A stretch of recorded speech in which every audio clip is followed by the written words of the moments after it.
Hello friends, Reliance का chart देख रहे हैं तो रिलायंस का चार्ट अपसाइड मूवमेंट में काफ़ी बड़ा। लेकिन अब जो रिलायंस का पूरा चार्ट आप देखोगे तो रिलायंस का inverted head and shoulder pattern तैयार हो चुका है। और रिलायंस की मूवमेंट अभी बहुत स्लो नीचे की तरफ दबने की कोशिश कर रही है। अगर ये 200 मूविंग एवरेज जो टर्कवाइज कलर की है इसके नीचे से उतर गया तो रिलायंस आराम से नीचे 1204 पर पहुंच जाएगा। टू बी क्लियर, 1204 पर पहुंच जाए कम से कम। ये 30-35 रुपए नीचे टूट जाएगा रिलायंस। अगर 1204 पे पहुंच सकता है, अगर इसको तोड़ दिया इसने इसने अपना पूरा पैटर्न इसने पूरा करने के बाद यहाँ से फॉल लिया है।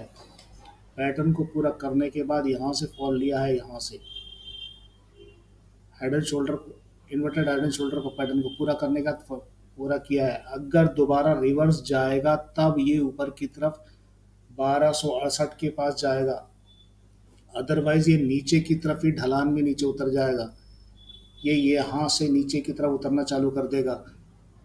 आप 1 घंटे के चार्ट के अंदर में देखेंगे तो दोनों तरफ की लिंकिंग बनी हुई है।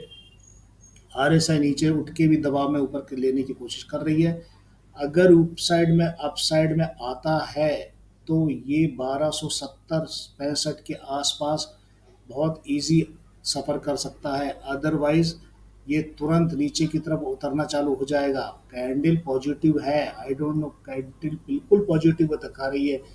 ये पैटर्न पॉजिटिव है, इसे काटने की पूरी कोशिश करेगा। इसीलिए हम इसे ले हम इसे अपने पास रखने की सिफारिश भी करें। ये आपके डिपेंड करता है आपके ऊपर। अब आप डे चार्ट में देखेंगे तो डे चार्ट के अंदर में अभी रेड कैंडल के नीचे ही सफ़र कर रही है ये।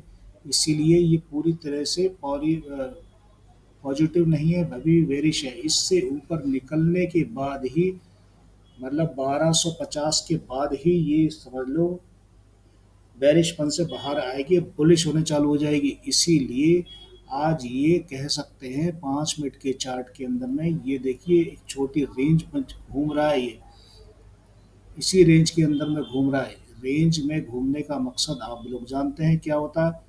रेंज में मकसद ये होता है यहाँ से नीचे की तरफ ही लुढ़क रहा है। अभी आखिरी में अगर इसने दम लगा के ऊपर गया तो ठीक, नहीं तो 200 मूविंग एवरेज से नीचे आ जाएगा। हालांकि मूविंग एवरेज से प्रेशर देकर ऊपर उठाने की बराबर कोशिश कर रही है। और छोटे फ्रेम में देखेंगे तो भी वही चीज़ नज़र आएगी। हम 30 मिनट के फ्रेम में देखेंगे तो भी वही चीज़ नज़र आएगी।